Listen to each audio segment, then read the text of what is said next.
तर याच भरत गोगावलेंनी एक खळबळजनक गौप्यस्फोट केला। तुम्हाला मंत्रिपद मिळत असेल तर राजीनामा देतो अशी एका आमदारानं धमकी दिल्यामुळे मंत्रिपद हुकलं असा गौप्यस्फोट आमदार भरत गोगावलेंनी केला आणि त्यामुळे मला मंत्रिपद मिळू शकलं नाही आणि आता त्याच आमदाराला मुख्यमंत्र्यांनी सिडकोचं अध्यक्षपद दिलंय असं म्हणत गोगावलेंनी नाव न घेता आमदार संजय शिरसाट यांच्यावर जोरदार निशाणा साधला।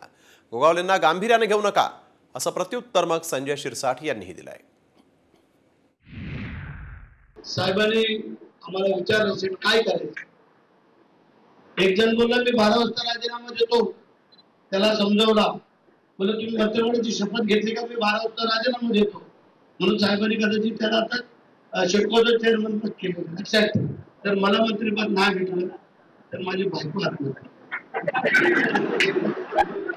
आमच्या बायकाची काय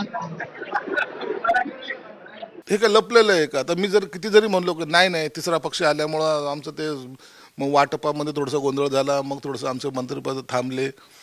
अरे जे खरं आहे ते खरं आहे, जे आता नाही होऊ शकलं। विधानसभा ही एकत्र लढवली तरी तिने ताकद जेव्हा एकत्र येईल ना तर विधानसभा जिंकायला सोपं होईल। हे एकमेव गणित त्याच्या मागचं असतं। मग असं असताना आज महायुती म्हणूनच आम्ही लढणार आहोत। परंतु आता परतला रिपीट नको, कारण त्याची वेगळी चर्चा होते। जी वस्तुस्थिती आम्ही आत्तापर्यंत सांगायचा प्रयत्न केला त्यात कधीही आम्ही मागं राहिलो नाही, थांबलो नाही, कारण खरं आहे ते बोललं त्याला काय चुकीचं नाही आणि त्यांनी पण खुलासा केला शिरसाटनी, त्यामुळे तसं काय अडचणीचं